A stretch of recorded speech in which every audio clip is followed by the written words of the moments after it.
नमस्कार, मैं एस्ट्रोलॉजर रत्नाकर। चलिए आज हम बात करेंगे मीन राशि के सितंबर महीने के राशिफल के बारे में। देखिए, ये जो राशिफल है ये आप अपनी नाम जहाँ अपनी चंद्र राशि के हिसाब से देख सकते हैं, और ये जो राशिफल है ये हमने गोचर के हिसाब से तैयार किया है।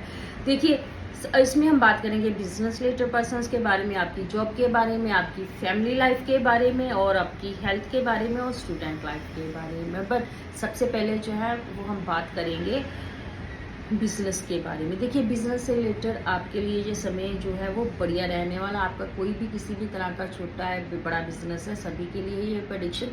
तो इस समय ये आपका बढ़िया रहने वाला है। धन लाभ होगा, आपका रुके हुए काम आपके होंगे, व्यापार में फायदा होगा। जितनी आप ज़्यादा मेहनत करोगे उतने ही बढ़िया आपको आगे चलकर इसके रिजल्ट्स मिलने वाले हैं।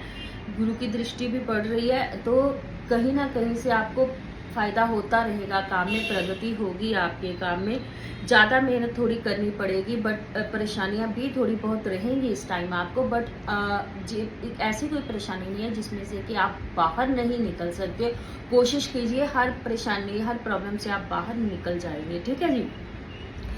जमीन जायदाद से आपको फायदा हो सकता है, खर्च थोड़े बढ़ जाएंगे, तो आप कोशिश कीजिएगा खर्च कंट्रोल करने की। और दुश्मन चाहकर भी आपका कुछ नहीं बिगाड़ सकता है। आपको करना क्या है, जल्दबाजी में कोई भी आपको डिसीजन नहीं लेना है। प्रॉपर्टी है, चाहे कोई भी बहुत बड़ी इन्वेस्टमेंट है ना, कहीं पर भी आपको अभी नहीं करनी। बहुत बड़े बड़े पूंजी निवेश से थोड़ा सा आपको अभी बचकर रहने का समय है। और अगर आप करने ही वाले हैं, करना ही चाह रहे हैं, तो थोड़ा सा रुक जाइए कम से कम इस महीने। और फिर भी अगर आपको करना है तो सोच समझकर उसके पॉजिटिव नेगेटिव रिजल्ट्स देकर सारा पूरा प्रॉपरली वेरीफाई करके तभी उसमें इन्वेस्टमेंट कीजिएगा। और कानूनी मामलों में लापरवाही इस समय बिल्कुल भी अच्छी नहीं है, तो थोड़ा सा आपको केयरफुल होने की जरूरत है। पूंजी निवेश के अवसर तो बहुत मिलेंगे, बट सोच समझकर ही कीजिएगा। आर्थिक पक्ष आपका सुदृढ़ होगा, आपको फाइनेंशियली आप काफ़ी स्ट्रॉन्ग होने वाले हैं, और धीरे धीरे आपका फाइनेंशियल गेन्स जो होने वाले हैं। जॉब की बात करें तो जॉब रिलेटेड पर्सन्स के लिए ये समय ठीक रहने वाला है। थोड़ी बहुत प्रॉब्लम्स रहेंगी, आपको थोड़ा सा केयरफुल रहने की ज़रूरत है अभी। और प्रमोशन के भी योग दिखाई दे रहे हैं। अगर आपकी जॉब नहीं थी आपके पास, अभी आप ढूंढ रहे हो, तो अभी आपको मिल जाएगी। और अगर पहले आपकी जॉब चली गई थी, अभी आप ढूंढ रहे हो, तब भी मिल जाएगी। और अगर आपने अभी जॉब ढूंढनी शुरू किया ना, तब भी आपको एक अच्छी सी जॉब तो मिल ही जाएगी। रुके हुए कार्य आपके पूर्ण होंगे। अगर आपका प्रमोशन से रिलेटेड जॉब में कोई भी रुका हुआ काम था ना, तो वो भी अभी आपका पूरा हो जाएगा। फैमिली लाइफ की बात करें तो फैमिली लाइफ आपकी नॉर्मल रहने वाली है, सामान्य रहने वाली। इसमें कोई बहुत बड़े इश्यूज दिखाई नहीं दे रहे हैं फिलहाल। गोचर के हिसाब से तो कहीं भी कोई बहुत बड़ा इशू दिखाई नहीं दे रहा है। सुख शांति घर में बनी रहेगी। घर में शुभ मांगलिक कार्य होने के योग दिखाई दे रहे हैं। फैमिली का आपको फुल सपोर्ट रहेगा, माता पिता का आपको फुल सपोर्ट रहेगा। प्रॉपर्टी से आपको फायदा होने के योग दिखाई दे रहे हैं। बट फिर भी मैं कहूँगी कि प्रॉपर्टी में इन्वेस्ट जब कोई बहुत बड़ी इन्वेस्टमेंट करने वाले हैं ना, तो अभी थोड़ा सा रुक जाइएगा। कोई आपके साथ कोई धोखा ना हो जाए। तो कुछ भी जो अगर आप इन्वेस्टमेंट करेंगे, बड़ी इन्वेस्टमेंट, तो वो वेरीफाई करके ही कीजिएगा। संतान सुख या संतान से सुख मिलने के योग दिखाई दे रहे हैं। माता पिता का पूरा सहयोग रहेगा। अपने गुस्से पर आपको इस समय कंट्रोल रखने की जरूरत है। अहंकारवश भी अपने लाइफ पार्टनर के साथ कोई भी आपको बहुत कटु वचन नहीं बोलने हैं, बहुत मतलब कि बैड वर्ड्स नहीं बोलने हैं। नेगेटिव लोगों से थोड़ी दूरी बनाकर रखिएगा। देखिए, जैसे कि मैं पहले भी बोलती रहती हूँ कि जो नेगेटिव लोग होते हैं ना, कोशिश कीजिएगा उनसे आप थोड़ी दूरी मेंटेन करके रखें, क्योंकि कहीं ना कहीं नेगेटिविटी जो है ना बहुत इजीली स्प्रेड हो जाती है। तो वो जो नेगेटिविटी है ना फिर आप पर हैवी हो जाती है। तो वो जो नेगेटिविटी होती है ना, वो कहीं ना कहीं ऐसे ऐसे काम बिगाड़ जाती है जो कि किस्मत में भी नहीं लिखे होते हैं। तो हमेशा नेगेटिविटी से और नेगेटिव लोगों से बचकर ही रहिएगा। और कोशिश कीजिएगा आप देखिए, अक्सर हमें पता ही होता है कि कौन से लोग हमें लेकर पॉजिटिव थिंकिंग रखते हैं और कौन से लोग हमारे बारे में कैसा सोचते हैं। कुछ लोग नेगेटिव भी सोचते हैं। इनफैक्ट ज़्यादातर लोग हमारे बारे में नेगेटिव ही सोचते हैं, पॉजिटिव बहुत कम सोचते हैं।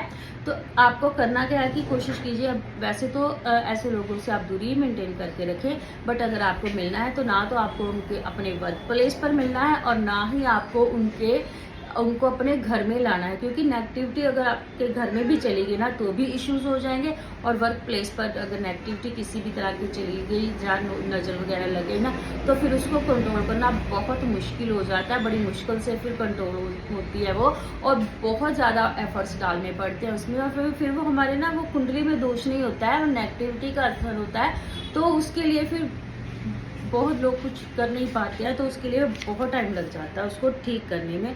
तो कोशिश कीजिए नेगेटिव लोगों से हमेशा, हर किसी के लिए है ये, कि जो भी लोग आपके बारे में नेगेटिव थिंकिंग रखते हैं उनसे थोड़ी सी दूरी मेंटेन करके रखें, ठीक है जी। अभी हम बात करेंगे स्टूडेंट लाइफ की। तो स्टूडेंट्स के लिए ये समय बढ़िया रहने वाला है, सफलता भी आपको पढ़ाई में मिलेगी, पढ़ाई में आपका मन भी लगेगा और आप ग्रो भी करोगे, और जो भी आप पढ़ाई को लेकर सोच रहे हैं मनोवांछित आपको उसके रिजल्ट्स मिलेंगे। अभी हम बात करेंगे हेल्थ की। तो देखिए हेल्थ आपकी ठीक ठीक रहने वाली है, कोई बहुत बड़ा गोचर के हिसाब से कोई बहुत बड़ा इशू दिखाई नहीं दे रहा है, बट अगर आपकी कुंडली में कोई भी इशू है, जैसे कि कोई पुरानी बीमारी है, या क्रॉनिकल डिजीज है, या किसी भी तरह का कोई भी इशू है, तो उसके लिए आप कुंडली एनालाइज करवा सकते हो। उसके लिए नंबर अवेलेबल है स्क्रीन पे, तो आप पढ़ सकते हो और अपॉइंटमेंट ले सकते हैं। तो हम आपको पूरा सहयोग देंगे आपकी कुंडली पढ़ने में। आपकी पर्सनल प्रोफेशनल लाइफ से रिलेटेड कोई भी इशू है तो कोशिश करेंगे ज्योतिषीय समाधान देने की आपको, ठीक है। अभी हम बात करेंगे जैसे कि अभी उपायों के बारे में। जैसे कि अभी श्राद्ध पक्ष शुरू हो रहे हैं, श्राद्ध शुरू हो रहे हैं, तो आपको करना क्या है कि एक तो आपको अपने बड़े बुजुर्गों का श्राद्ध करना चाहिए, अगर आप पहले नहीं करते थे, या कोई भी जैसा भी है, और अगर करते हैं ना तो प्रॉपर विधि विधान से श्राद्ध कीजिएगा, और आपको पितरों का आशीर्वाद रहेगा ना, तो फिर पितर जो है वो आशीर्वाद देकर जाते हैं, और उसके अच्छे ही रिजल्ट्स मिलते हैं हमेशा। और आपको करना क्या है कि अगर आपके घर में आपके अपने पितरों की फ़ोटो नहीं है ना, तो आप घर की साउथ की वाल पर आपको अपने पितरों की फ़ोटो लगवानी है, तस्वीर लगानी है, और पली पूजा वगैरह करवा कर ही लगाइएगा, और उस पर हार वगैरह चढ़ाते रहिएगा। पूरे श्राद्धों में वैसे भी चढ़ा कर ही रखते हैं, और साथ के साथ उसको फूल वगैरह अर्पण करना, धूप दीप करना पूरे के पूरे श्राद्धों में, और उनका श्राद्ध भी पूरे विधि विधान से कीजिएगा। इसके आपको बहुत बढ़िया रिजल्ट्स मिलेंगे, और आपको उसके कैसे रिजल्ट्स मिलेंगे ये मुझे कमेंट बॉक्स में जरूर बताना। और इसके साथ ही मीन राशि का ये था हमारा मीन राशि का सितंबर महीने का राशिफल।